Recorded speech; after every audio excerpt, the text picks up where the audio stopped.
But yeah, it's just like a great incentive to get healthy, pretty much. It's called Moonwalk Fitness. If you're into crypto, you can, you can do it. You can do it for free. You don't have to sign up. You can do the competitions like for free, but you're just like not going to get any money from it. The other thing about like a app like Moonwalk Fitness, right, is that you gain experience points for every competition you do. And so the app is like keeping track of how much XP every person has. And like, this is the thing with crypto, right? Is that like a site like Moonwalk Fitness, if it's successful, it can just like decide to release a token someday, right? It can just release a token that does whatever. And then when they do that token generating event, they'll airdrop some portion of the token to the users of the app. And so like if they were to ever do an airdrop, all the people who walk on that app will get some percentage of the airdrop, likely based on how much XP they have. So like the background incentive is that you use the app a lot, you enter a lot of competitions, and then maybe, just maybe someday there's going to be like an airdrop, and it might be a big airdrop, it might be a small airdrop. I mean, in all honesty, I'm not exactly sure how an app like this would make money. Like, I don't really know how an app like this would make money. Maybe it would sell the data of the users and like where people are walking. Maybe it would take a cut of the entry fees down the road. I don't know. Right now they're not taking a cut. But it's working out very well for me, right? I've been doing it for about a month or so now. And so I'm basically like walking every day, and my blood pressure absolutely has gone down. I'm getting fresh air, I'm getting out in the sun, I'm getting, vitamin D and stuff like that. So, so yeah, I'm gonna go for a walk here in a minute or two. One thing you might have noticed there right at the end is that the cow car wreck did not take very long. It took about half as long as it usually does, which is because they changed it. They changed it very recently, where it used to be 30 levels, now it's only 15. So that was kind of nice, right? It just didn't take so long.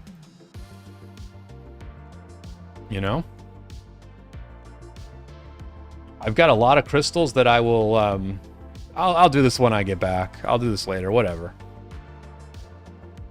We've also got to start building flags in HDS. We're going to have everybody jump on their farms and build flags over here. Again, I'll work on that when I get home. I do appreciate everybody hanging out. Looks like the viewership's been very steady the whole way. I am really glad people enjoyed the stream. I enjoyed talking to y'all, getting some of my day one Lost Kingdom tech done. If you don't mind, throw a like on the stream on your way out. Have a good day, evening, morning, whatever time it is for you. Go touch some grass. The nice green territory here in Rise of Kingdoms is very pretty and stuff, and we do live here a lot. But yeah, do yourself a favor, go touch a little grass today.